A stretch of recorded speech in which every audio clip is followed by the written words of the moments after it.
Feel free, you will know what's the YouTube design rules like that.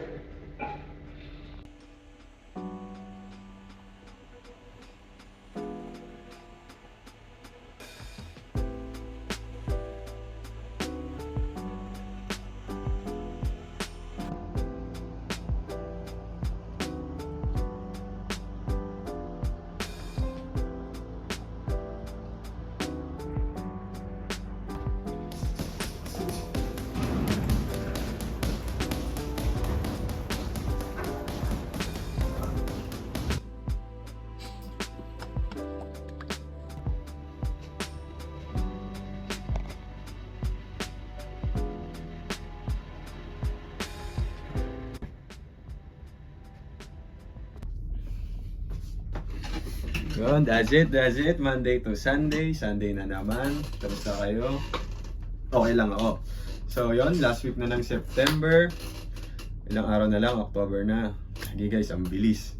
Ang bilis ng panahon. Natapos na natin yung first month ng Bear Month. Tama, September. So, yun.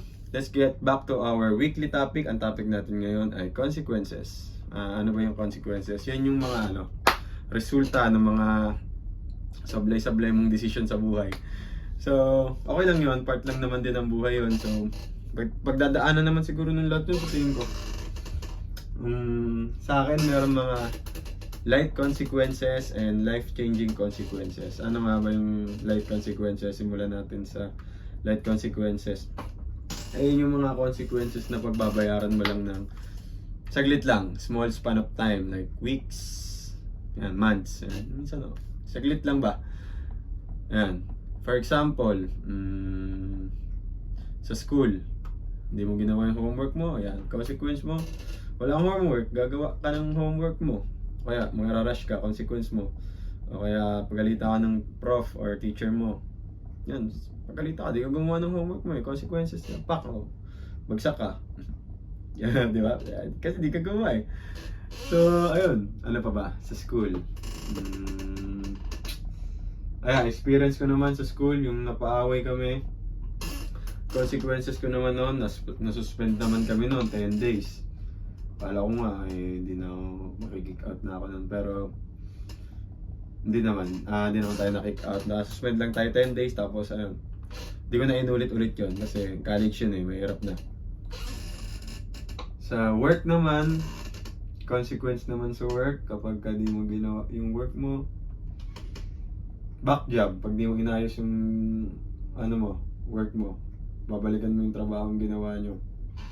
For example, dito sa barko, kunyari, hindi mo sawa ka na, yung example ko lang, dito sa work ko sa barko, kunyari, minsan may ginagawa kami, magpipintura kami. Pag di mo sinunod yung tamang procedure ng pagpipintura, kunyari, hindi mo nilinis yung pipinturahan mo, may end up yun, hindi ka kapit masyado yung pintura. Consequences noon, babalikan mo, back job, butik yan, nagawa mo na, gagawin mo pa ulit. Yan, mahirap. Kaya, as far as kaya namin dito, ang ginagawa namin is, sumusunod kami sa procedure, standard ba? Para matibay din yung trabaho na ginagawa namin, long lasting din yung resulta. So, ayun, ano pa ba? Pagka yun yan, di mo ginawa ng maayos, back job, or worse, consequence yan, matatanggal ka. Makakahanap ka pa naman ng trabaho. Yan yung mga light consequences naman, makakahanap ka pa naman ng mga trabaho. Maaayos mo pa naman yan. Hindi yan yung talagang makakapagpa sobrang laking impact ba sa buhay mo. Mahihilot mo pa siya yung mga ganyang klaseng consequences. So doon naman tayo sa life-changing consequences. So yun yung mga sobrang laki na mga consequences, yung mga sobrang laki na ng epekto ng ginawa mong bad decision. Yung talagang dadalhin mo ng ilang years. Years or worse niyan, lifetime mo dadalhin yung consequences na yan. So, ayun. Ibig sabihin nun, mabigat talaga yung nagawa mo.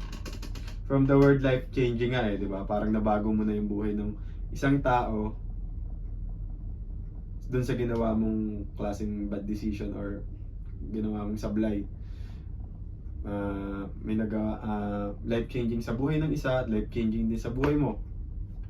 For example, nakadisgrasya ka, nakakitil ka ng buhay ng isang tao. Ayun, consequence nun, makukulong ka. Ilang taon din yun, ang tagal nun.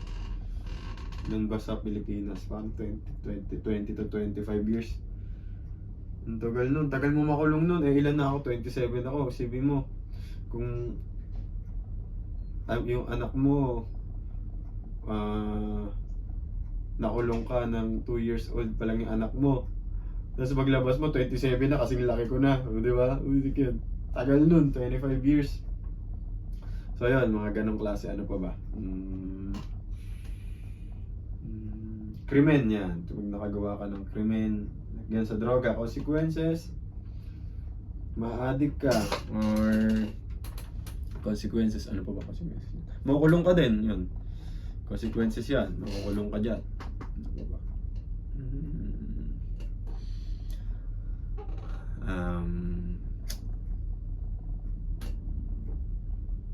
Sa buhay, pag di mo tinake seriously yung buhay mo, yung di ka umisip ng diskarte, di ka gumawa ng paraan para magbago yung takbo ng buhay mo, ang consequences naman yan ay maghihirap ka. Broke. Anong hirap nun? Wala akong pera. Putik yan. Tapos ano pa ba? Sa school naman, pagka pinag-aaral ka ng magulang mo, tapos hindi ka nag-aral, may pang-paaral naman. Daming ganyan no? Yung mga classmate akong ganyan, yung mga pang-aral sila, sabay ayaw nila mag-aral. Pero wala, ganun sila. So ang consequences naman yan, mahirapan ka naman makapaghanap ng work. Di ka na nga nag-combo yan. Di ka na nga naghanap ng paraan para umayos yung buhay mo. Di ka pa nag-aral. Mahirap yan. Consequences niyan, yun, mahirapan ka nga. Nagiging broke ka. So, yan, mahirap. Basta pag tamad-tamad ka talaga, putik yan. Ang daming, sandamakmak na consequences yung makukuha mo sa buhay. So, huwag tayong ganun. Huwag tayong patamad-tamad. Additional lang din. Pag manya ka, consequence niyan, mapapahiya ka. Lalo na ngayon, social media, world, social media. Pag gumawa ka ng ganun, manyak ka sa mabidyohan ka lang, tagal nun, tagal mong dadalhin mo yun, lahat ng kakilala mo, malaki kikita nila, gagi, manyak ka. So wala na, viral ka na. So, ayun, ano pa ba? Sa relationship, consequences sa relationship. Kapag ka mali-mali ka napili mo na partner, may affects mo, you hold back ka naman nun sa kung anong dapat mong gawin. Yung mga dapat mong gawin, hindi mo magagawa. So, ayun, ano pa ba? Worse niyan, pepestihin ka, sisirain yung buhay mo. So, yun, mahirap yun. Kailangan, yun, dapat pumili din tayo ng maayos na relationship. Huwag tayo pipili ng basta-basta na lang, basta magka-shota lang, basta magka-partner lang. Mahirap yun kasi mamaya, ibang klase pala yan, may consequences pala yan. Sirain yung buhay mo dyan, patay ka. So yan, maging maingat tayo dyan. Kasi nga, madaling pumasok, mahirap lumabas. So ayun, ayun lang yung magiging ambag ko sa topic natin for this week. Consequences. Ikaw, ano experience mo sa life consequences? Or kung meron ka mang life-changing consequences, kung gusto mong share sa atin yan, comment down below. Babasahin natin yan. So, para, alam mo yan, ma-share din natin sa mga kaibigan natin dito. Para maiwasan din natin yan. Maiwasan din nila, maiwasan ko din kung sakaling di ko alam. So, yun, tulungan lang tayo. Pero kung okay lang sa'yo, kung trip mo lang naman. So, ayun. Alright. Hanggang dito na lang. Ganun pa rin. Get that dough. Get fit and rich. Adios. Next time ulit. Bye-bye.